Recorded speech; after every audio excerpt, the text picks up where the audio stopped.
they're going to be the best startups. The best startups, going to make a lot of money. And out of them, there's only one woman. So if you ask me where it starts, I said it starts in the kindergarten, but in the army, oh my goodness. Yeah. Very hard to see it for me. And my son will be that one of those 39. Yeah, I'm very proud of him, but I'm talking about the potential of my daughter. Yeah. I think that most people outside of Israel don't understand how the army is so important for the ecosystem. And many people get their educational, like they get 3 years of education actually in being very good in coding and in being just understanding tech into it's a lot more than education. It's education. It's team building. You know, when you're 3 years, they're going to be 6 years. Okay, together with these guys, you finish the army. What you do is you have your team to get your startup. We see it. Yeah. We see all the unicorns in Israel started in those army places. Yeah.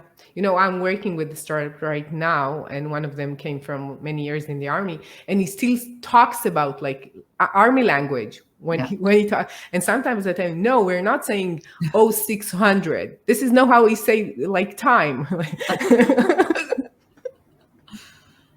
Which is so funny.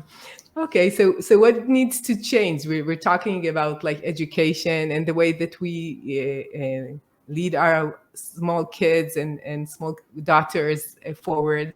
But more than that, what is really needed? I think it's a lot. Okay, as you said, education start very, very, very early. I think the fact that first in the government and everybody underneath that understand that it's something that is important, that it's important. Like your first question was, why is it really important to have more women entrepreneurs in tech? Now I can tell you from WMN, WMN is a volunteer community. I'm volunteering in it like since 2015, so it's already 6 years. Nobody's getting paid for anything. And when we tried, we didn't try too hard, I must say, but when we did try to get funding for that, we understood two things. Once, nobody in philanthropy wants to give money to strong women, right?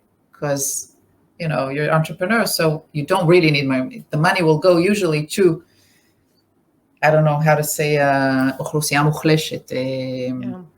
yeah, for people that they believe that really that they're poor and then they're underprivileged and so on. So nobody thinks that philanthropy should go to women in tech. That's one. And on the other hand, in order to be to go to the marketing people, we are very small because there's very few of us, right? We are a community of 1,200 women. That's an enormous amount. That's like the largest community of women in tech in Israel. But it's no number if you think of marketing, right? You don't put sponsorship on 1,200 women. That's not worth your money, okay? Yeah. So it's very hard because people really don't understand that we really need backing in order to have more. I can tell you when we had the place in the Wix was the first company that gave us the place in the port of Tel Aviv. So when we had that place and someone backed us, you could really see the startups working from their 50% of the startups have raised money, are still there today, have gone really successful and so on. And when you don't have that backing and when everybody's volunteering, it's much more harder. Things take a lot more time and it's hard to achieve your goals. So what I think is needed is first for people to understand that it's important to change to have the kids from the education from very, very young ages and let them know that it's there. They should be entrepreneurs. They can do it. Have them believe in themselves, and so on. And as I said, role models.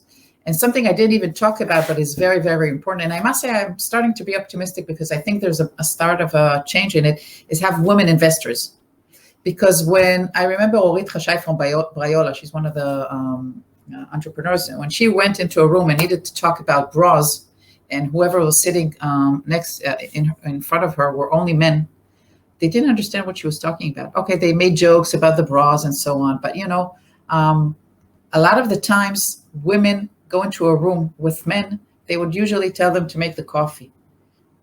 I don't believe that I'm saying it, but I hear about it all the time from women that I work with. That's why nobody told me that. I mean, when I went to a room, nobody told me, please make the coffee. But yes, you know what? I was in a meeting 2 days ago. Went to the meeting. We were 4 people in the room, 2 guys, two women.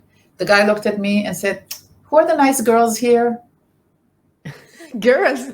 Girls, yes. So I was looking, and he was 70 years old. I looked at him and I said, the nice girls?